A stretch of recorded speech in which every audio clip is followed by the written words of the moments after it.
नाज़रीन, नौशरो फ़ेरोज़ जी नारी दादू जे नौजवान सां प्यार जो परणो करे छॾियो। जी नाज़रीन, नौशरो फ़ेरोज़ जी नारी दादू जे नौजवान सां प्यार जो परणो करे छॾियो।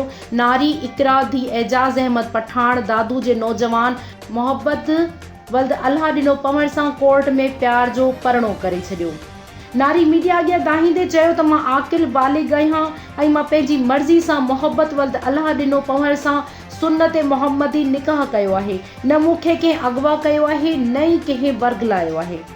नारी इकरा वधीक ॻाल्हाईंदे चयो त एजाज़ वल्द खुदा बख्श रहंदड़ ज़िलो नौशरो फ़ेरोज़ मोहम्मद हाजी उर्स वल्द गुलाब खान सुधीर वल्द नामालूम मुंहिंजे मथां कातलानो हमलो करण जी कोशिश कई आहे।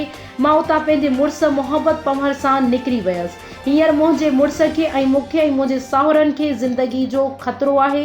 ॼाणायल जवाबदार एजाज़ हाजी उर्स सुधीर असांखे कारोकारी करे मारणु चाहिनि था।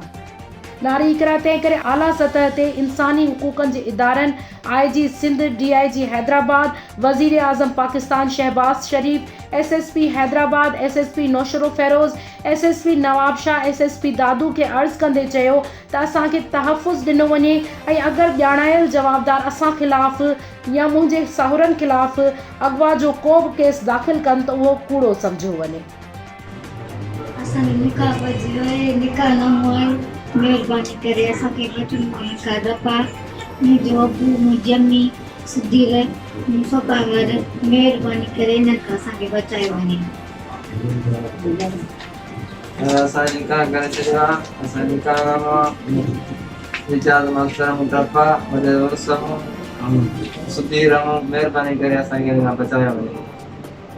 मुंहिंजे पुट कोर्ट सगोरी में निकाह कयो आहे जॾहिं वकीलनि जो असांखे मस्तु एजाज़ सुधीर इमदाद ऐं इहो पंहिंजो गदा हुसैन मोहम्मद उर्स उन्हनि मां असांखे कोर्ट सगोरी इंसाफ़ ॾिनो।